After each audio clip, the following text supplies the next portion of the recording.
Welcome back to the Camp Chaos Chronicles.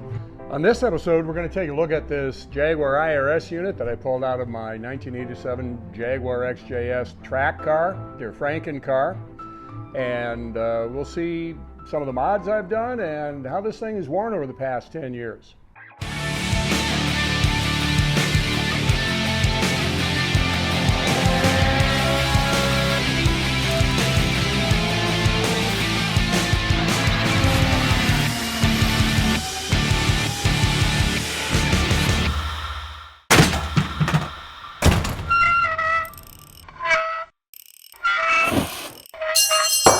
Dang it. Let's first start out with the aluminum tie plate, which is one of the first things I removed from the bottom of the vehicle in order to mount my jack to it. And this is made out of 11 gauge 6061 T6 aluminum. And there's a few reasons why I did this. First of all, it saves a significant amount of weight. It weighs about half of what the original steel unit did, and the tie plate that it replaced, the steel one, had been bent up pretty badly by people jacking on the bottom of it without using the wooden block arrangement that Jaguar recommends, and so forth. Plus, it looks kind of cool, so that's what that's about. Perhaps the most obvious modification or difference between my track car and the stock XJS, and what you probably noticed in the last episode right away when I pulled it out from under the vehicle, is that you don't have one of these on your car. All right, what you've got in your car is one of these, and hopefully yours looks better than this. This is a rear trailing arm. This end bolts to a couple of tabs on the front of the lower control arm.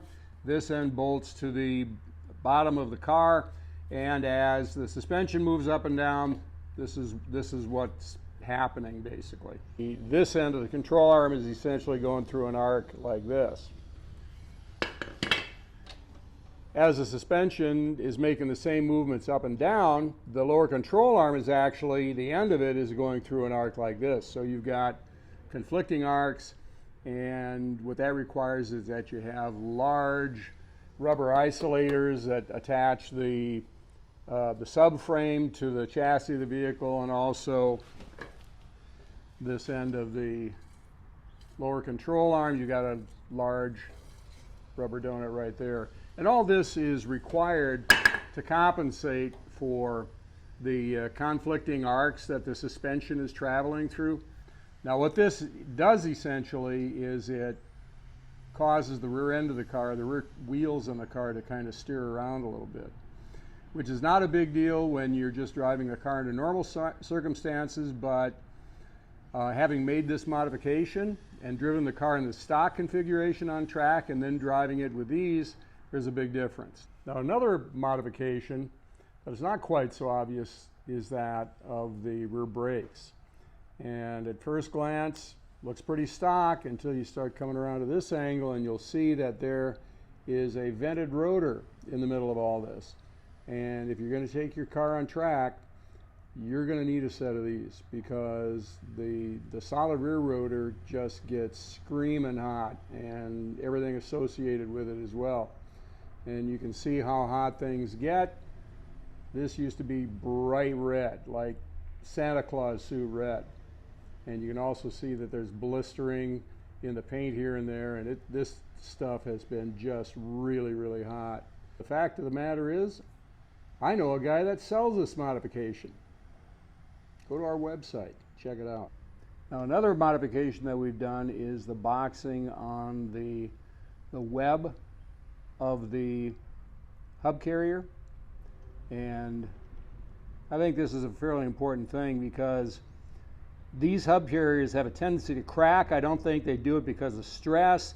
I think that it's just internal stresses created by contraction during the cooling process after these things are welded up. And the reason I think that is that when I was putting this together, I was trying to find some uncracked ones in the cars that I've got around here. And I had 6 cars at the time, and the only uncracked ones were on my E-Type, and they were staying where they were. So I eventually did find some at one of the well-known retailers of Jaguar parts. They were uncracked. In fact, they were brand new. Last pair they had sitting on the shelf. Bought them and had these boxed. Interesting thing about these things, these are cast, and this is true of a lot of the aluminum castings on these cars. It's just an abominable thing to weld. These welds look reasonably good, but you'll be welding along, things will be fine, and suddenly the puddle will just erupt, and you got to stop and grind it up. And cast is typically a problem, but for some reason, well, actually, I talked to a gentleman a couple of years ago who had been doing welding on race cars for 30 or 40 years.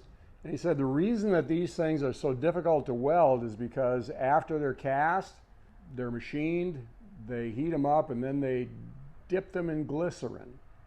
And what that does is prevents corrosion of the material. So, and it's that glycerin that makes it so difficult to weld. Now you'll notice here that we've got instead of that stamped sheet metal cap, what I've done is machined some aluminum inserts that I pressed into the holes where those caps used to go that you lubricated these things through.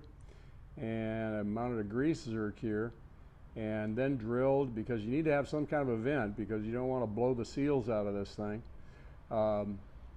Drilled a vent hole up here, and you can see what a weekend at Road America will do to the grease in your hub carriers.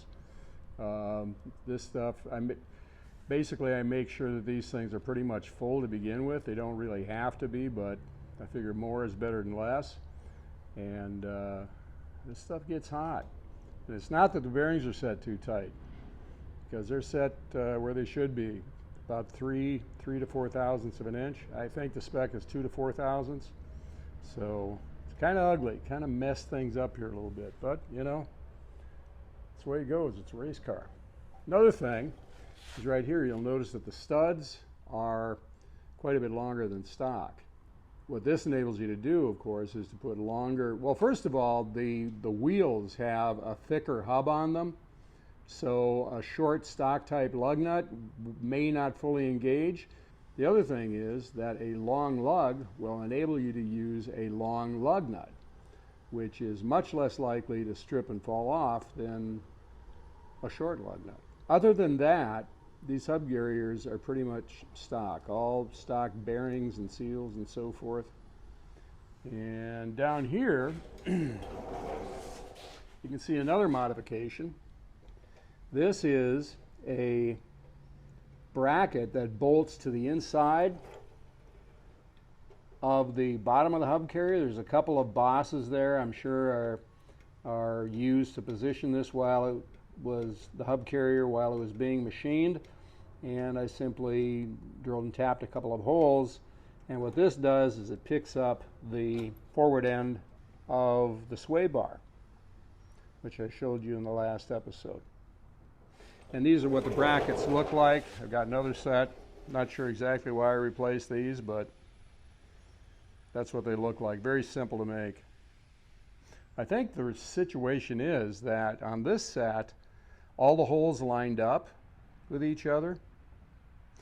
And I think if we look at this one, it's dropped down quite a bit. So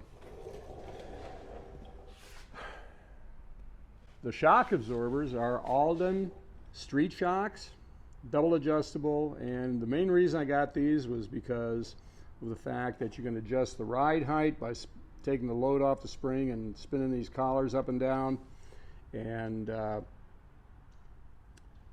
they were cheap.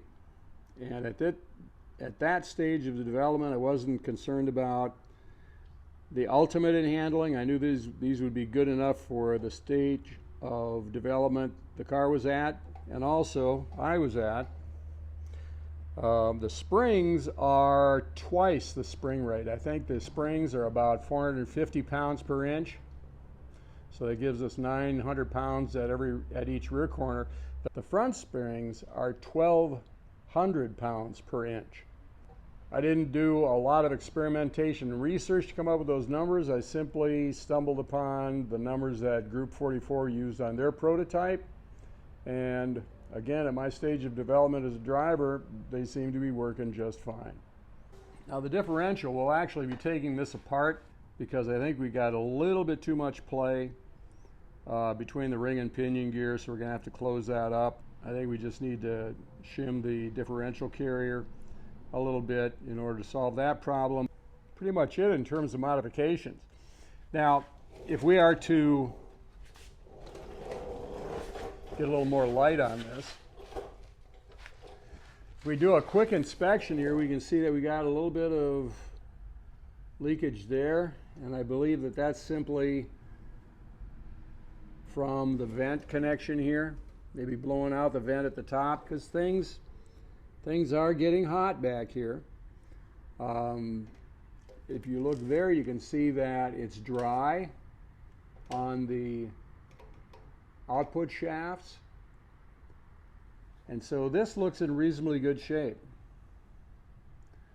The universal joints, I used high premium units, which you really do need if you're going to use your car in this application. The thing is that universal joints have a fairly significant amount of play in them, even the good ones. And so you've got two of them, one there and one in there. And what that means is that you can actually, if you grab the whole hub carrier pivots down there, if you put your wheel on, you grab the top of it, you can actually pull it back and forth, and it seems like it's a really significant, you'd swear that something's worn out in there, when the fact of the matter is it's just good old-fashioned U-joints doing their thing. As if we look down here, we can see that it's a little bit wet down here. You got to remember that this thing has been together for 10 years, and I haven't, except for checking the plate on the bearings in the hub carriers and keeping this thing lubricated, I haven't really done any maintenance on these things. So it really does, that's really not all that bad under the circumstances. Obviously it's got to be coming from somewhere. Could actually be coming, some of that could be coming from up front, because I've had power steering issues, and that stuff can eventually find its way back here. But more likely that it's probably a little grease that's spun off of the U-joints here, because I do grease those things fairly often, probably more than I really need to. And then there's that, of course. So it's pretty ugly. It's going to look much better by the time I put it back in. Another thing that we can check very quickly is the pinion seal and see how that's doing. Now, you notice that there's a little bit of wetness here. Not significant. Again, we're talking about 10 years of use on a racetrack. So another thing that we can look at is the amount of play between the ring and pinion gears. And I don't know that that's excessive, but it kind of looks like a lot. I know it's more than it used to be, so I will have to take the rear cover off the final drive unit and check it with a dial indicator, but, you know, doesn't look awful. Now, I think I'm going to break it off at this point, because I think that I've gone well past my resolution that I wasn't going to do videos any longer than 10 or 12 minutes. And we could do at least 3 more videos, one on the trailing arms that I built, the brake modification, another one on doing the adjustment of the ring and pinion on the final drive unit. If you like these videos, like, subscribe, follow us on Facebook, and leave a couple of comments down below so we can know we can do better. So we'll see you the next time on the Camp Chaos Chronicle.